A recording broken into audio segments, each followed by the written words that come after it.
To the bottom right-hand side as the red Terran player playing for Team MVP, it is MarineKing.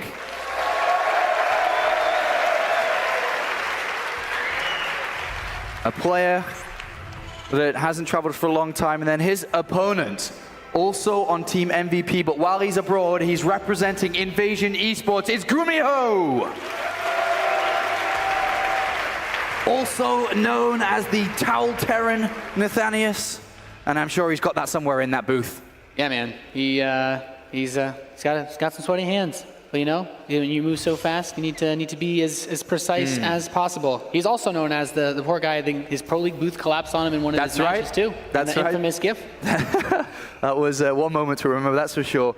Gumiho, this is his third DreamHack tournament. He traveled over in 2013 with Leenock hand in hand. I remember that with FXO. He got to a round of 8 and then to a round of 16 in his second. And now he's here for his third performance at DreamHack, another round of 8 performances. MarineKing debuts for the first time at DreamHack in the 5 years of StarCraft 2 that he's played.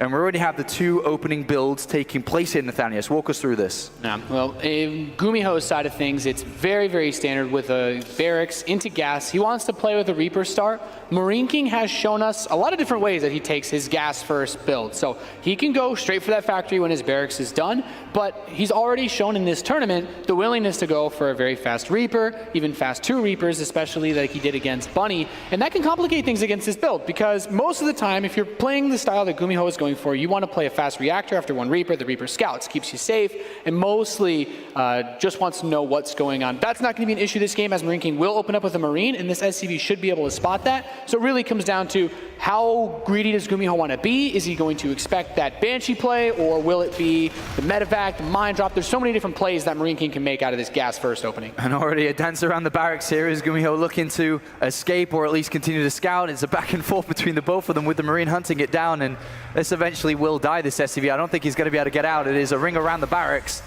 and he jumps back into the main base. Both of them getting a proper workout there as the SCV steps back. Most importantly, though, it's actually not that bad that he's trapped inside, because he gets to see, okay, well, you should have definitely taken your second gas by now. He should not be expecting a Banshee opening. The Reaper will come in for the follow-up. So he's like, okay, well, you didn't proxy your starport, so he gets to see that. Always nice, of course. Getting the Reaper boxed in, not too fun. Does manage to barely slip out, but he should be expecting at this point a Hellion Medevac Marine Drop. That's the fastest thing that MarineKing can hit him with. He'll be leaving his base around 6 minutes, and the biggest thing you have to do is make sure they don't elevator all of it. And he might even want to get a bunker up front like we saw Bunny try to do in his series, just to make sure it's not a full frontal assault. Well, at the moment, we're actually seeing MarineKing move out into the middle of the map here. This Hellion's going to chase that Reaper down.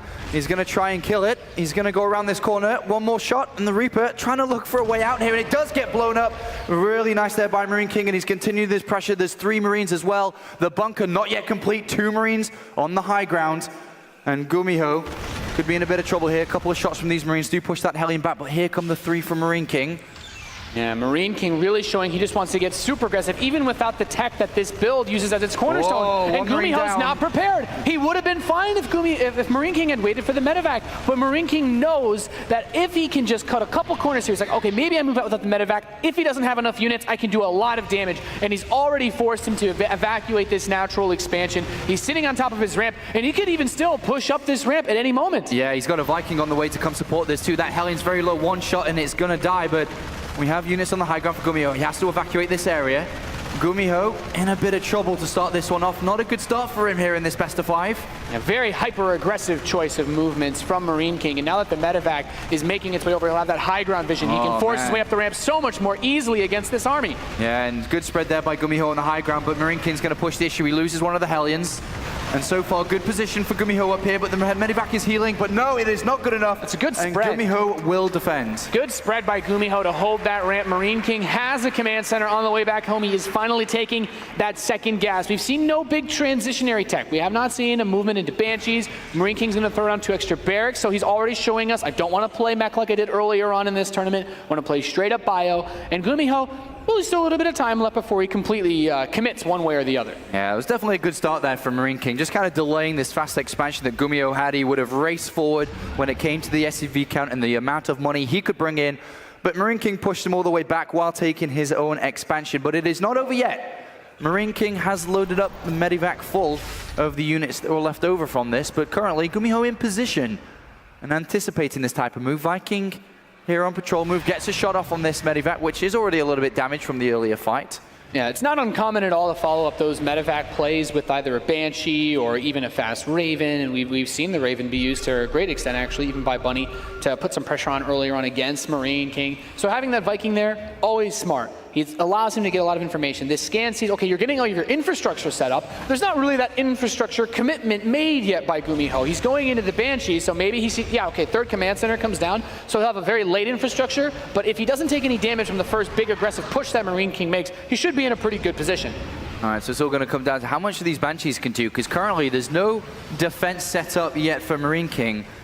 He's got an engineering bay. Turrets aren't built yet, though, and Marines aren't in position.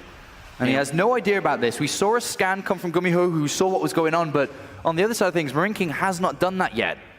Yeah. Here comes this first Banshee with Cloak. And Gumiho behind all of this has taken a lot of gas. So yeah, there's the follow-up factory. So he is going to be opting for a mech build. He has a lot of gas income coming in. Of course, that third command center, the third base is so important at this stage. The Banshee's goal is to do enough damage that MarineKing has a hard time moving out once the stim is complete. If these Banshees get swatted back completely, the delayed siege tank production really opens up a lot of space for MarineKing to deal a lot of damage and bully Gumiho's weakened defenses. All right, well, here starts this process here for Gumiho. Moves in, cloaks up.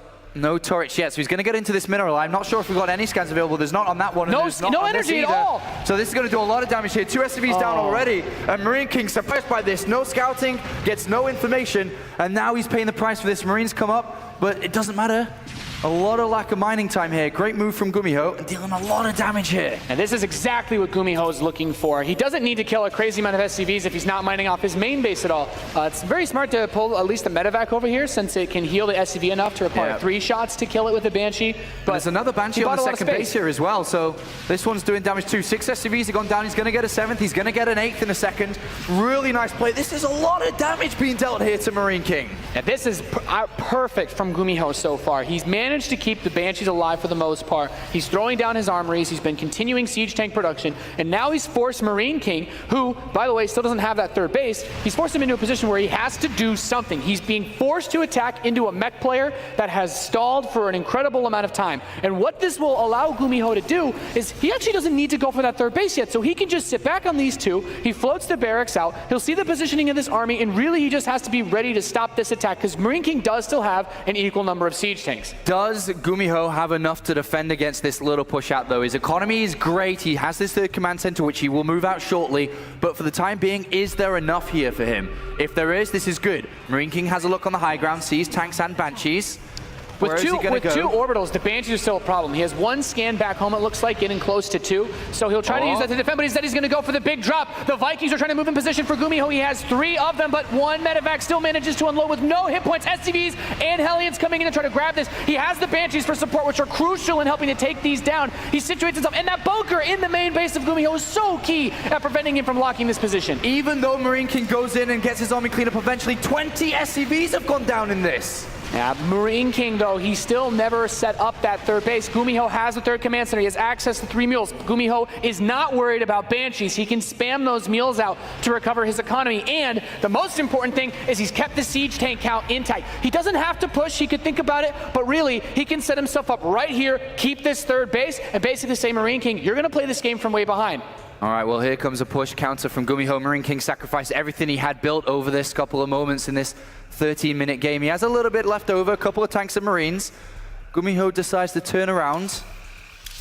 It's an interesting choice. I think much smarter for Gumiho to sit back when you're playing mech. The thing is, if you have a lead like this with mech and you don't push, you're for the most part invulnerable to any push that MarineKing could make. So you just position your Vikings somewhere that he can't get a big drop, and there's very little that MarineKing can actually do from that position. But if you push out, you're allowing him to catch you on siege, maybe get a drop by. The Bioforce, even if it's smaller, is still more mobile, and picking off those units while they try to siege you is much more easy when you're the defending player.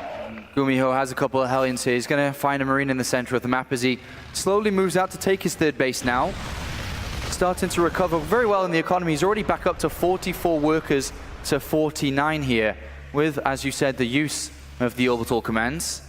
I really like this store that MarineKing's building. We generally don't see this from Terran players in this matchup when you're playing Bio, but he recognizes that because the air control is so nice for Gumiho, and MarineKing still needs to build Marauders to kill the tanks. His anti-air is actually quite limited, so a Thor is just going to be a good anchor against the crazy amount of Banshees that Gumiho has mixed into this. Gumiho now third base fully, well, getting fully saturated, gas being the most important part of that base. And his 1-1 upgrades now completing from the double armory that he did invest to a little bit earlier on. MarineKing is moving out to also take his third. But supply advantage does go over to Gumiho.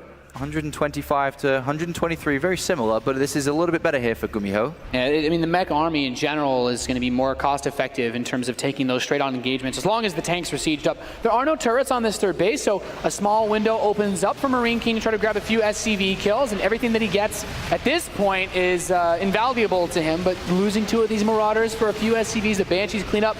Thing is, when you're killing SCVs of a meching player, since they're usually relying on the gas, the mineral saturation isn't that big of a deal unless they're way behind. So this won't slow down Gumiho too much. He still has all the upgrades coming in, and he's still consistently producing Vikings, and for the most part, tanks. So Gumiho's plan at this point, surely, to build up a very powerful army. I mean, that's what you do as a mech player. You sit down, you're on these 3 bases, you've got double upgrades coming in, you build this army that's going to be very difficult to stop. What is MarineKing's, though? Currently sitting back, he's on these 3 bases, did a little bit of a drop, he's building a Viking count that's actually pretty nice, but where is he going with this? What is his plan?